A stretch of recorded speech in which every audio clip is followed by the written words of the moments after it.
Welcome to another episode of Don't Call It Small. I'm your host, Natasha Foreman. If you don't know me and you have no clue what this podcast is all about, let me share a bit. I'm a lead management consultant at Foreman & Associates, LLC, where we provide consulting and professional development services. And Don't Call It Small is where we talk all things business, share tips and news that you can use, and highlight the people and ideas behind the products and services that we buy. To learn more about our team, please visit foremanllc.com. That's FOREMANLLC.com. Hello, everyone. Welcome to another episode. I'm so glad to be here with all of you today. It's a blessing. Wow, today's episode, oh my goodness, we're going to talk about doing business with family.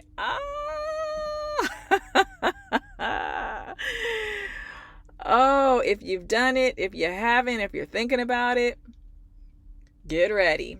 Let me start off with a quote from Peter Drucker. And this quote says, "The family serves the business. Neither will do well if the business is run to serve the family." Yeah, let that marinate in there. So this is a huge topic that could take hours to really get in the crust of, but so we're not going to do that. We're not going to do that. So what we're going to do is we're going to briefly zoom in on the three branches of doing business with the family tree, and we will segue in future episodes to really hone in on the specifics when dealing with those three branches. That, if that helps make sense. So we're going to look at starting a business with family. The second is working for the family business. And then the third is being a customer or client of a family member. So we will briefly tap into those, and then in future episodes, we can explore them individually. And I want to make sure that I preface this, that we know that family isn't just by blood or marriage. It's the folks that we adopt or adopt us, the bonds that go well beyond friendship. So let's look at some of the complexities and stickiness when we expose our most intimate, important, and vulnerable relationships to the world of business. And I'm going to get past, we're not going to focus on the common sense dilemmas, where we argue over money or we're arguing over less work-life balance than if we were employed elsewhere. Because the truth of the matter is, when you are working in a family business, when you are working for yourself, you have less work-life balance than you would if you were working for someone else. It's just how it is. Until your business can operate without your hand being on the steering wheel and your foot on the throttle, until you are empowered enough and you have empowered a growing, healthy, strong, reliant, interdependent team that can run things when you're not there, and they can do so for long stretches of time without your direct influence and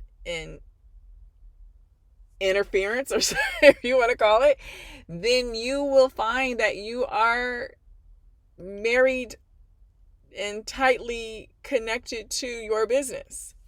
The case is true for all the family members that work for you in whatever capacity. So we're not going to focus on that today. We'll focus on that in another episode, because that is something that we have to really strive at. If we're talking about we want this work-life balance, if we're talking about we want to have this so-called freedom, the only way is that you have to be able to build that company, that team around that company, and automate so many of the processes and functions and practices that it can run without you being there 24/7. So a third thing is that we're going to kind of get past is arguing over respect and how we're treated. That is going to be something that we're going to address briefly, but we're not going to go really, deep into it in this episode. Um, we're going to just kind of focus on some other things. So I want to share something with you, a common phrase, which is familiarity breeds contempt. And you may know that as a proverb that means that our extensive knowledge about something or someone, our close association with them or with something, can lead to a loss of respect for that person or that thing. And we say it and we see it sometimes. A lot of times we feel it. But let's really get into it, because this is a dilemma. This is something that is a poison in a lot of our relationships, our business relationships, not just with family, but we're going to focus on family. And this can happen when you grow so accustomed to someone consistently doing something, so you always expect it, and then over time, expectation turns into disrespect. And it could show up in how we schedule workers, how we charge for services, and more. Knowing that a family member always has the money to pay you for the work you perform might walk you into that pride and envy trap. And we see it, right? Where you start charging the same price or a higher price, even if the service took less time, effort. If it could be for a completely different service, but you still want to hit that family member for $1,500. Maybe, in the beginning you showed receipts for the parts you put on their car, right? So they could see the distinction between parts and labor. But later, over time, you start marking up parts cost and finding ways to up your labor cost. And it's because that family member won't ask you for a price list. They won't question why they seem to be paying more, or why am I paying the same amount for the same things? Is this can't, all the parts and labor can't, it's all the same? Yeah. These are practices we see and we expect from strangers, but not from family. We really don't. Our heart just does not, it can't wrap around that. But what we have seen over the course of humankind, blood may be thicker than water, but that blood may not be healthier. You could be dealing with some toxic sludge. So, let's put some things in perspective. I want to focus on something briefly, and that is about putting great thought into partnerships, especially when your partner is a family member or a friend. It's when we're looking from the family perspective, it's the same trappings of starting a business with friends. You do risk damaging your relationships. You do risk having to dissolve the business, right? There can be a lot of infighting, and it could breed a lot of toxic energy. Partnerships are always sticky situations because most people aren't thinking long term, and rarely do they invest great time and care in their succession planning. And that's how you end up with your deadbeat nephew or niece who gets their greedy, lack of discipline hands on your business and flush it down the toilet in a matter of months or years after they've taken over.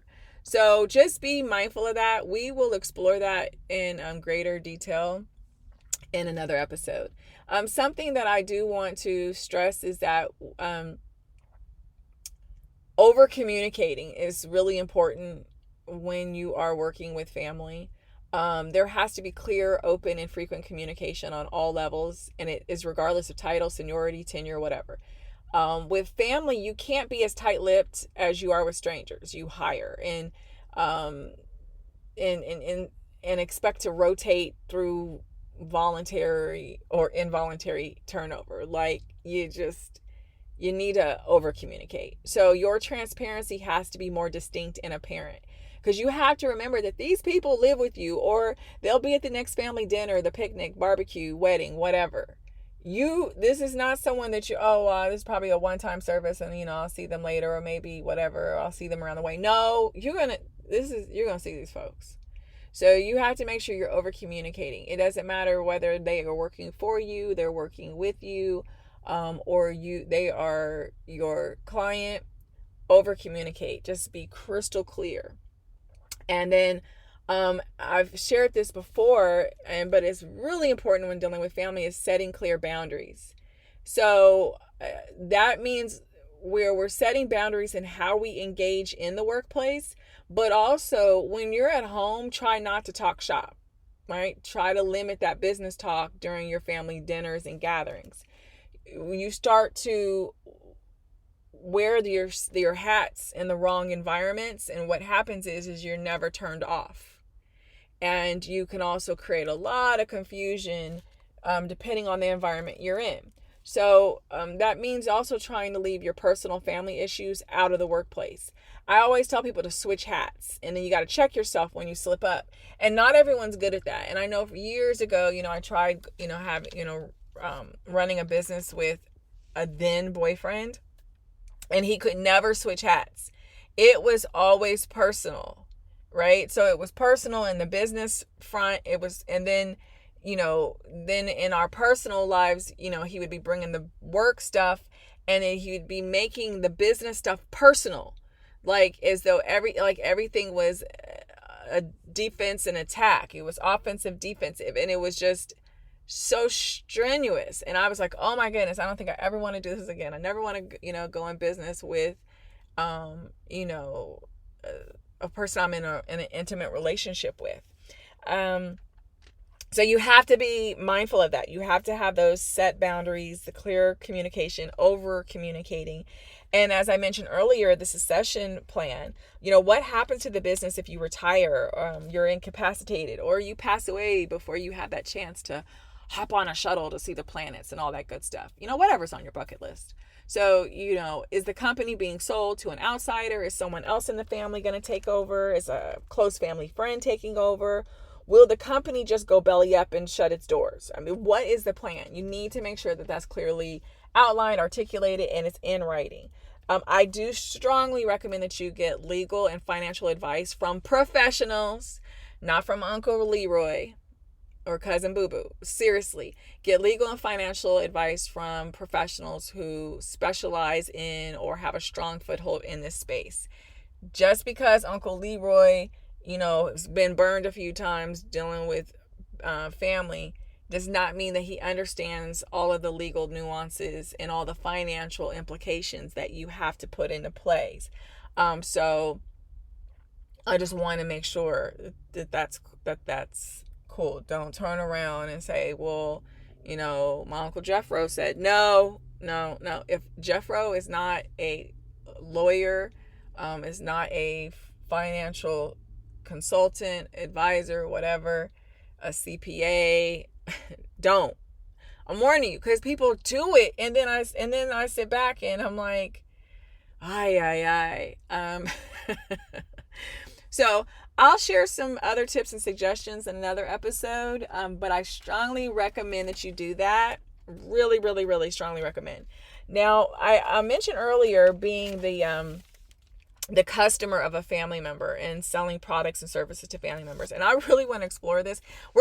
Of course, I'm a dedicated episode to this, but there's some things that I just feel like need to really, really be stressed. And as a person that I've owned multiple businesses, from, childhood and up, it's just certain things that you just have to know. And sometimes family is operating from a state of janky. They're just pure raggedy nonsense that's all in there. And you're wondering, is this a hobby, a business, a side gig, or what? Like, where are they coming from? And maybe the quality of their product and services are subpar. I mean, are they always late and misquoting rates, and they keep having to redo botched work orders? So you have to ask yourself, would I pay a stranger if they delivered this quality of work? Would I pay a stranger who didn't have a price list or a stated rate before the work was done? The only businesses that can get away with that are hospitals. Yeah. You don't know what you're going to get. Prayer and wishes are what you're working with. So you get a bill at or days after discharge, and that usually has you wondering which of the doctor's kids you're paying tuition for or which mortgage you're helping pay off. But I'm going to say this. If you guys are not running a hospital, there's no reason for you not to have an understanding of how much you're going to pay, before the work is done. So I'm going to underline this, highlight this in bold. Don't do business with raggedy people. Now, I know some of you may say, raggedy? Well, what's raggedy? Oxford Languages, if you want to have a dictionary tell you, it defines raggedy as scruffy and shabby. Collins Dictionary adds messy. I'm referring to mindset, work ethic, product quality. Do you even want free if it's raggedy? And hopefully your answer is no. Nope. Nah, no way. So what are your standards? As a customer, what is your standards? I'm sorry. I don't want raggedy from a stranger, from a friend, from a family member. I don't do raggedy. I don't do raggedy. So guess what? I am not buying, what I'm not taking, what I'm not accepting. Raggedy, even if it's free. I don't want raggedy. I don't.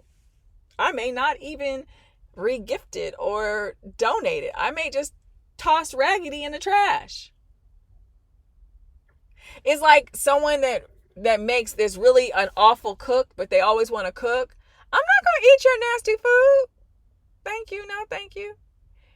Someone shared a thing. One of the comedians was like, has someone ever given you a plate of food and then when you get home, you throw it away? Yeah, plenty of times. Sometimes I don't even wait till I get home. Sometimes I throw it away in their trash. Sometimes if I can't get away with that, and if I can't get away with just leaving it somewhere in their home, like on their kitchen table, I will quickly go to a gas station and throw it away. I'm not doing it. I'm not subjecting myself to raggedy. So I will share something. If Cousin Jeff seems to be price gouging you and your gut tells you long before your mind registers it, you know that, right? If he's taking advantage of your seasoned elder age or your financial circumstances or your personal life that's in upheaval, check him. Call him out on it. Or if you don't, have the confidence, or if you know that you don't have the grace to do so in a way where you can be a lion with grace, as I say, get someone else to do it for you. And then stop doing business with Cousin Jeff. Don't go back to Jeff. If Jeff is raggedy and he keeps doing raggedy even after you check him, don't do business with Jeff. Love him. See him at the barbecue. Give him dap, high five, a hug, and move on. You just know that Jeff's not the person to do business with. He could very well be using you to finance his business, just milking you like a dairy cow. He sees you coming and in his mind he hears moo. Just know that. Also, watch out for Jeff if he's never fully fixing your problem. If he's rationing the work order to keep getting repeat business from you, or if he knows you need to go ahead and get two of something because it'll cost you less time and money in the long run, but he says nothing, and a few weeks or months later, you're calling Jeff to fix the other thing, when Jeff knew or should have known that this would happen. Because, now, I'll just say this, Jeff could be slightly incompetent. He could be lacking in the common sense department. He could fear, and this is a true factual type of fear. He could fear telling you all of your options and his suggestions, thinking you would accuse him of trying to milk you for money. And we do know that people are quick to say, you're just trying to get over me. You're just trying to, we do know that happens. So that is a fear that could be there. But I will say this, consider this. And Jeff, if you're listening, for all the Jeffs in the world, if you're listening, consider this. What do reputable companies do? First, they listen to and acknowledge their customers' issue, their complaint, their request. Second, they assess the situation. They usually start with initial hypotheses, right? They'll then test those hypotheses. They'll diagnose the situation. They'll provide research on possible solutions, which means they had to do some research. They didn't just say, they did some research. They provide some solutions. They outline alternative options. They outline consequences of not solving the problem. And they provide you a forecast of the future needs and issues that you could have later down the road, right? And then they determine and state their cost and the time requirements to resolve your issues.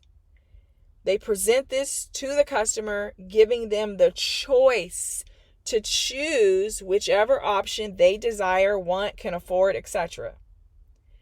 Jeff, my dear, this is what you're to do to have an informed and fully engaged customer. This is most definitely what you do if you are doing business with a family member or friend. Give them all. Over communicate. Be very clear. Be so clear that everyone around knows it's clear. Have it in writing. In multiple places if you need to. Clear. I'm going to give you an example. If a dentist is looking at the tooth you're complaining about, you came in, you're like, oh, Dr. Sandy, oh, my tooth is, oh, my tooth. And you're just going on and on and on about your tooth. Now, Dr. Sandy, what's the dentist going to do? Right? The dentist is looking at your tooth and Dr. Sandy sees other red flags, some orange flags and some potential yellow flags. Isn't your dentist supposed to bring this to your attention? Or do you think they're only going to just focus on that one tooth and be like, well, we'll get around to it? I mean, isn't that why they order x-rays and other tests to see what's going on in your mouth, to not just address your primary concern, but to see what could be causing it and what else is possibly impacted and could be impacted, right? Are there some unethical dentists out there doing unnecessary work on patients? Yep, sure are. And if they're related to you, don't let them be your dentist. Keep their hands out of your mouth. Just that simple.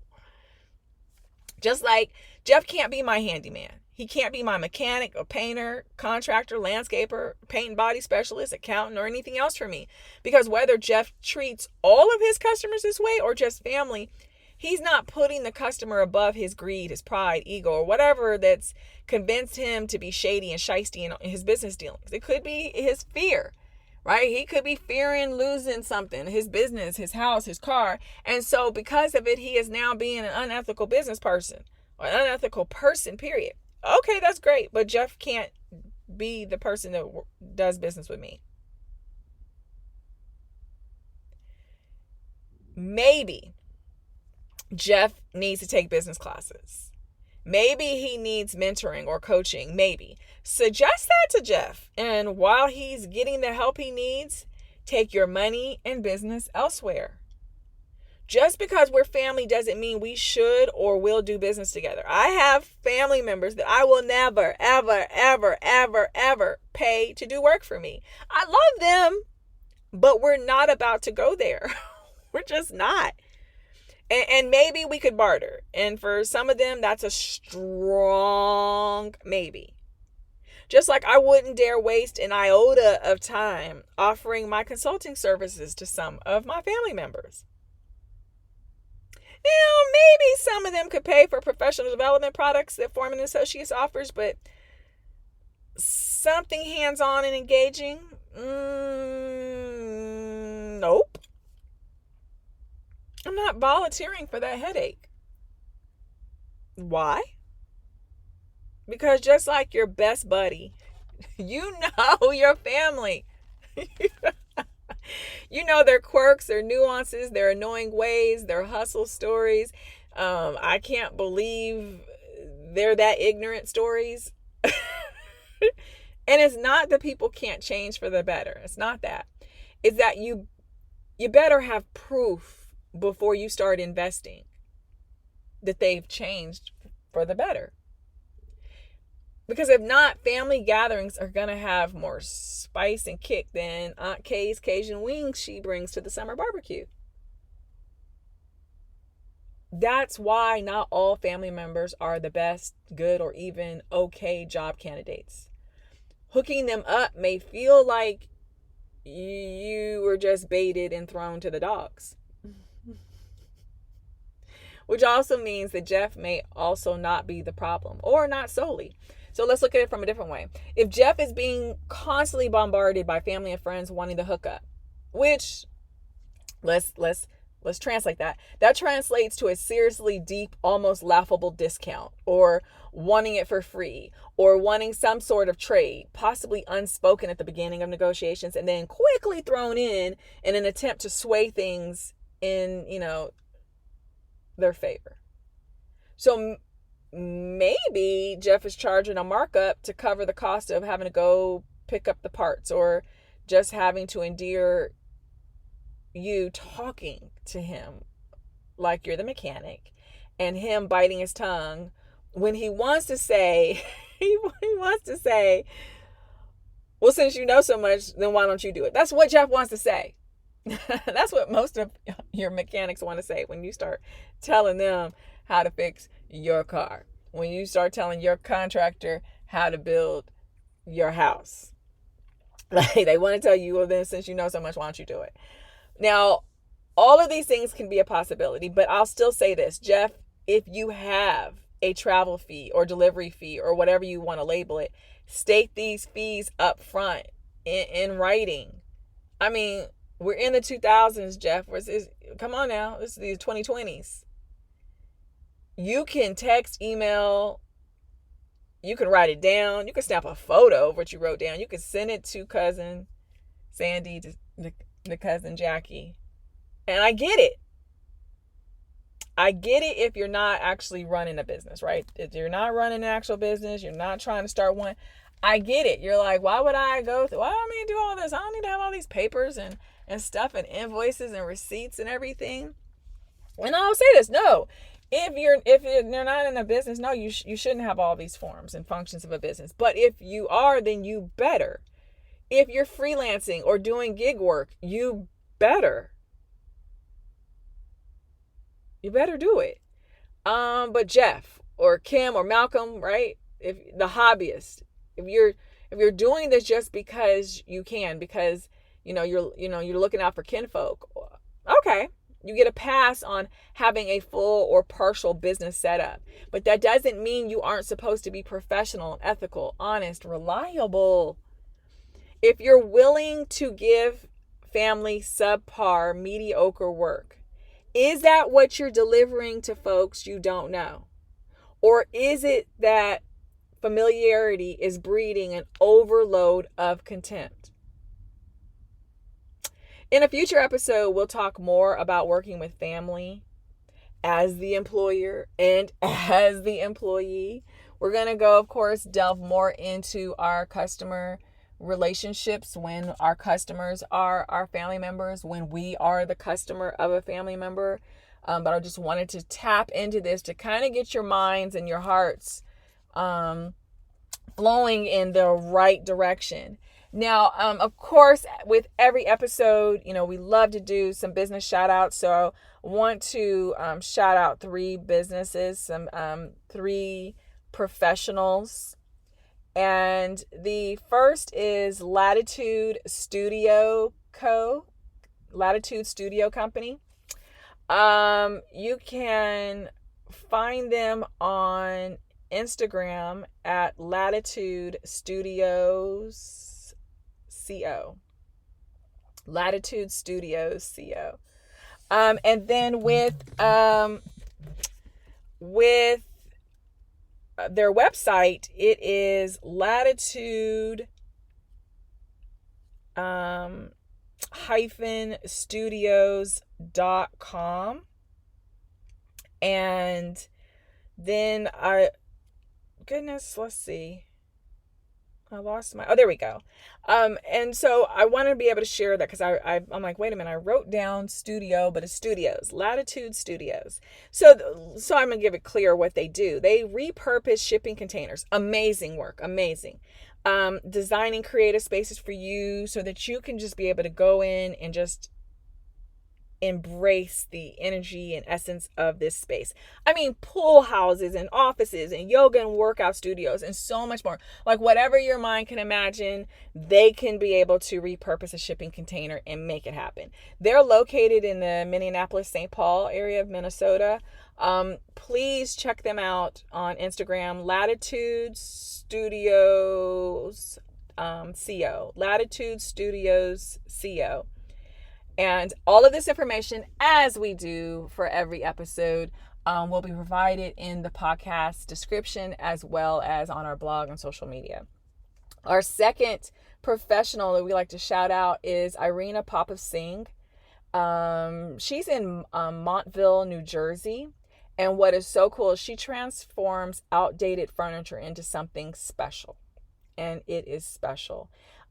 She accepts custom orders. You can find her on, she has a Facebook page, an Amazon shop, and her Instagram is repurposed_refinished_upcycled. And her phone number is area code 201-787-2651. Irina, I love your work. Once again, 201-787-2651. Repurposed, refinished, upcycled in Montville, New Jersey. And that leads me to our third professional, Sehaj Shawley in Ontario, Canada. She calls herself Little Lady Crafter, and she has an Etsy store. Her work is beautiful. She has keychains and bookmarks and mugs and jewelry dishes and ornaments and resin notebooks and gift sets, tote bags, champagne flutes, and so much more. You just want to just like buy up everything. You can visit her Etsy store at Little Lady Crafter. You can also email her at littleladycrafter@gmail.com, littleladycrafter@gmail.com, and order away. Please support these professionals and their businesses. Shout out to Latitude Studio Co., Irina Popov-Singh with Repurposed, Refinished, and Upcycled, and Sehaj Shala, Little Lady Crafter. You guys do amazing work. Thank you for your contributions and blessing all of us with your creative works. Support these businesses, please. I'm asking you to please do that. So with that, it is that time, folks. Can you believe it? We're here. It's that time. It's time to wrap up and go our separate ways. Until next week. If you guys have any questions or suggestions about this show, please email them to us at don'tcallitsmallbiz with a Z at gmail.com. That's don'tcallitsmallbiz@gmail.com. I want to share a quote with you from Harvey Mackay, and it says, "Life is too short to wake up with regrets. So love the people who treat you right. Forget about those who don't. Believe everything happens for a reason. If you get a chance, take it. If it changes your life, let it. Nobody said life would be easy. They just promised it would be worth it. And worth it indeed." I added that last part. So with that, be sure to check us out on Facebook at Foreman and Associates, and on Instagram and Twitter at Foreman LLC. Our podcast Twitter handle is It Ain't Small, and our podcast IG is Don't Call It Small. Be sure to also follow us and share us with your friends, colleagues, and family. You can follow me on Instagram, Facebook, Twitter, and LinkedIn at Natasha L. Foreman. Reach out to me, say hello, share your story. I look forward to meeting you. Shout out to Shane Ivers, the man behind this amazing theme song that I love. It's called Higher Up. Thank you for tuning into the Don't Call It Small Business Podcast, for sharing these episodes with others, and for your continued support. And don't forget what I tell you on each and every episode. Don't call what you're planning, thinking, dreaming, or doing little or small. Go big, go bold, or go nowhere. I'll see you guys here next week.